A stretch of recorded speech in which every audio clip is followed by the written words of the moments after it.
গরম লাগছে কি?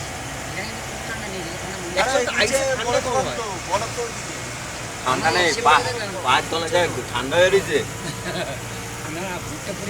যাই হোক সবটাই ছিল ছেলে গরম হয়েছে অনেকটা ঢাকা তো যে নামলাম কিসের পর দেখলাম না নিচে হতো না একুশ সালা সিলিপ পাচ্ছে না, আটকে যাচ্ছে। নিচে নেমে গেছিলাম আমি, দেখলাম যে ভালোই হচ্ছে এই বুকটা 50 টাকাতে এই সময় কোনো ব্যাপারই না, ডিমের দাম 30 টাকা।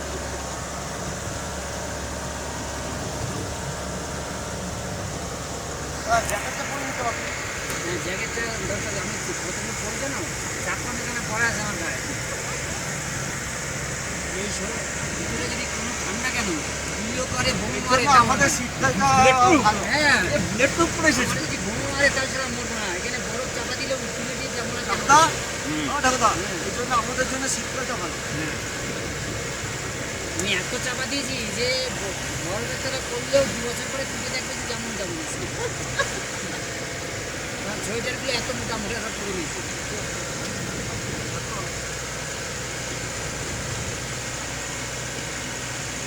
ইয়েতে টিভি দেখানো সেদিনকে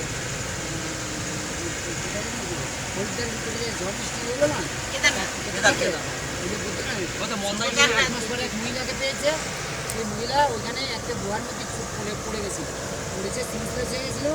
তারপরে জলে জানে একটা গ্রামে ঢুকে গেছে, সেই গ্রামের লোকেরা তাকে সুস্থ করে মাথা প্রথম থেকে বুঝে গেছিলো, পরে ঠিক করে বলছে মানে এখন সেটা ঠিকানা বলতে পারছে 7-8 মাস পরে ঠিকানা। এদিকে রাস্তা আরো বেশি চওড়া তাই না? তারা জানে মরে গেছে চওড়া না অনেক। হ্যাঁ অনেকে মারা গেছে ওই মহিলারা, ওই গ্রামবাসীরা মানে ওখান থেকে যে গ্রামে যে আটকে গেছিল সেই গ্রামবাসীরা মোবাইলের দিকে তাকাও, দেখে যে উনি মারা গেছে সব দেখছিল লাগছে আবার এবার বড় বাবা শুরু হলো।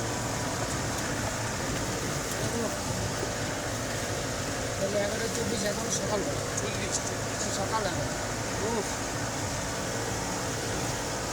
আমি যখন প্রথমে বলছিলাম না রাস্তা পাশে বড় বড় সব প্যাক দিচ্ছে আমাকে, বলে এই বড় পাথরে সাদা রং করা।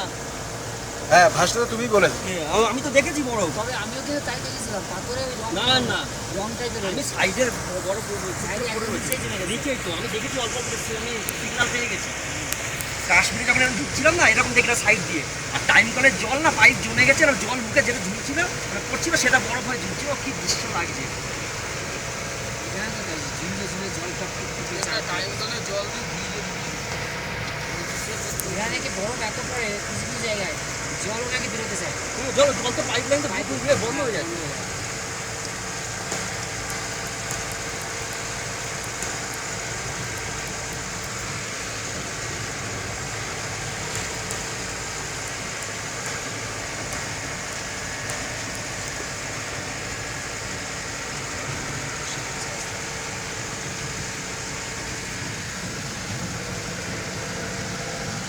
সেনাদের তো আর কোনো কাজ নেই, এখানে তো কাজ নেই, যদি একটু এইটা ওটা হয় বসে বসে খাওয়ার ঘুমানো ছাড়া কাজ নেই।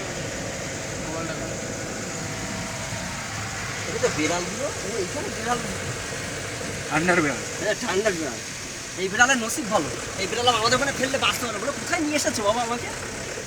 আমি এসি করে দেখালাম বাবা আমি আমাকে তাড়াতাড়ি নিয়ে চলো বাবা ধাম বাবা মন্দিরের ওখানে। ও এ বাড়ির সব চাল বরফ হয়ে গেছে এখানে।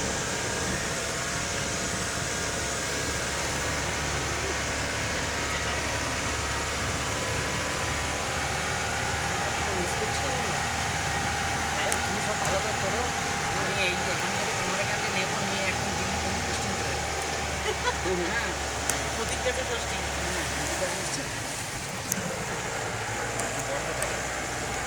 যে যেখানে পিকনিক অনুষ্ঠান হয় না সব ওর মোবাইলে ই করে দিলে ব্যাস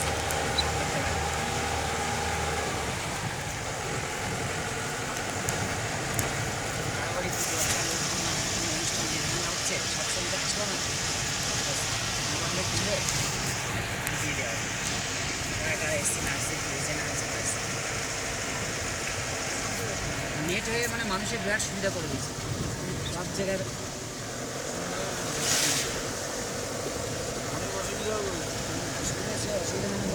যার ভালো তার খারাপ থাকবে একটা সাইড, যে যেভাবে ইউজ করবে। শোনো একদিকে রোদ্দুর করলে একদিকে তো ছায়া করবে। প্রদীপের উপরটা যত আলো ততটা নিচে অন্ধকার।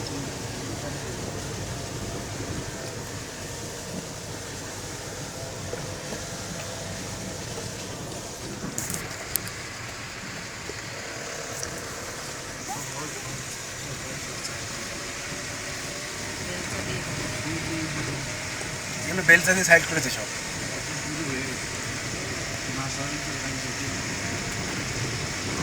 যেমন বলে না ইউএসএতে যেমন আসলে ছেলে থাকে বলে সকালে উঠে প্রথম কাজ ছিল গাড়ি থেকে বরফ সরানো, গাড়ি বাইরে রেখে পার্কিং করে ঘরে ঢুকে সকালবেলা সে বরফের ক্লিয়ার মরে যায়। দেখ এবার চোখে আমরা অনেক কিছু দেখতে পাচ্ছি, অনেক কিছু টিভিতে দেখেছি। যেটা ডিসকভারিতে দেখি সেটা অরিজিনালি মানে আর কি চোখের সামনে দেখছি। তার জন্য যার সঙ্গে সকালে আর কিছু দিয়ে যাবে। হ্যাঁ কালকে যেটা ডিসকাভারিতে দেখছি হ্যাঁ যার সঙ্গে সকালে ঠিক। আর কিছু দিয়ে যাবে। কেন ওই ভাই তুই অনেক বেশি বেশি দেখি বলেছিস, যার কথা ছিল তার থেকে বেশি হয়েছে। এই যে এই জল বড় এই জল বড় এই জল বড় হয়ে গেছে এই জল বড় হয়ে না বড় হয়ে গেছে বড় মাস। এইটা কি লেকের মতো না, কোনো লোক নেই। চেনা বলে না চলে। যত গাড়ি কম চালাবি তেল খরচা কম তো না। বুড়িং বাড়িং দিয়া কাজ আছে,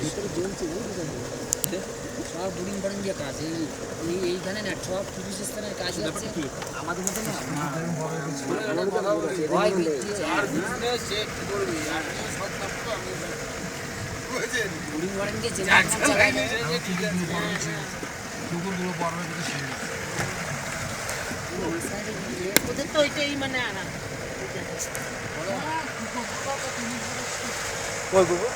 এগুলো বড় করে পুলিশ আমার এই গরুগুলো গাইলে গরুগুলো দেখে খুব ভালো লাগে। চমকে যায় আমি হ্যাঁ চন্ডী গাই এগুলোকে আমি দেখলাম, এগুলো এখন সত্যি হচ্ছে না টিভিতে, সত্যি হচ্ছে বা আরও যত বাংলা সিরিয়ালে এগুলো আছে, হিন্দি সিরিয়ালে আছে, তো আমি ওদের এগুলো মানে